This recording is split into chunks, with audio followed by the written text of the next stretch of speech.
Hello' বন্ধুসকল, আপোনালোকক স্বাগতম জনাইছোঁ মোৰ এই ইউটিউব চেনেলটোলৈ। আপোনালোকৰ মাজত আজি নতুন এটা ভিডিঅ' লৈ আহিছোঁ। ভিভ' Y91ৰ আপোনাৰ দুটা ট্ৰিক লৈ আহিছোঁ। যিহেতু যদিহে আপুনি এই দুটা ট্ৰিক নাজানে ব্যৱহাৰ কৰিব পাৰে, আনন'ন নাম্বাৰ কি ধৰণে ট্ৰু কলাৰ নোহোৱাকৈ আপুনি নাম জানিব পাৰে। আৰু লগতে আপোনাৰ যদিহে পাৱাৰ বুটামটো অলপ টিপ খালে মানে ধৰি লওক অট'মেটিক ইমাৰ্জেঞ্চি কল লাগি যায়, সেইটো প্ৰব্লেম যদি হৈ আছে তেতিয়াহ'লে এই ভিডিঅ'টো চাব।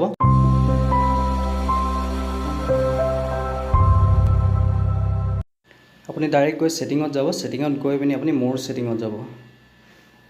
মোৰ ছেটিং গৈ আছোঁ মই, মোৰ ছেটিং। তাৰপিছত আপুনি SOS কল বুলি আছে, SOS কল ইয়াত লিখা আছে ইমাৰ্জেঞ্চি কল 3 টাইম প্ৰেছ পাৱাৰ বুটন।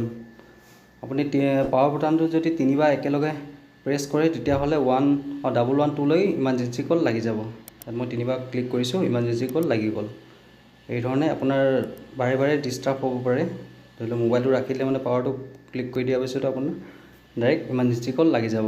সেইটো অফ কৰি পিনি আপুনি পাৱাৰটো 3 বাৰ টিপক। এতিয়া চাওক কোনো ইমাৰ্জেঞ্চি কল নাই। অন কৰি ল'লে কিন্তু আকৌ ইমাৰ্জেঞ্চি লাগি যাব। তো আপোনাৰ যদি এইটো প্ৰব্লেম দি আছে তেতিয়াহ'লে ইয়াত ছেটিঙত গৈ পিনি আপুনি মোৰ ছেটিঙত গৈ SOS কল যাব, তাত ছেটিংটো অফ কৰি দিব, তেতিয়া একো প্ৰব্লেম নিদিয়ে।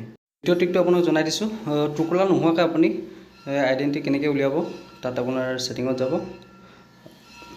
চিকিউৰিটি এণ্ড প্ৰাইভেচি গৈ পিনি আপুনি যাব। তলত আছে আপোনাৰ আনন'ন নাম্বাৰ অন থাকে, এইটো আপুনি অন কৰি দিব। যদি অফ আছে নহয় তেতিয়াহ'লে আপুনি অন কৰি দিয়ক। ইয়াত আপোনাৰ সম্পূৰ্ণ ডিটেইলছটো আহি যাব।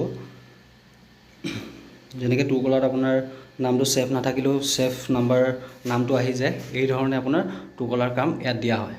এইটো অন কৰি দিলে আপোনাৰ ফোন আহিলে মানে নতুন নাম্বাৰ এটাৰ পৰা এইটো নাম্বাৰ গম পাব যে কোনে ফোন কৰিছে বা কেনেকুৱা কি ধৰণৰ। ইয়াত ট্ৰু কলাৰ নহ'লেও আপুনি ইয়াত চলাব পাৰিব।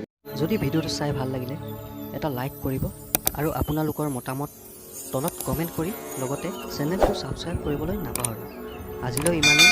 আকৌ এটা নতুন ভিডিঅ' লৈ অহাৰ প্ৰতিশ্ৰুতিৰে মই সুজিতে আপোনালোকৰ মাজৰ পৰা বিদায় লৈছোঁ। ধন্যবাদ। জয় আহোম।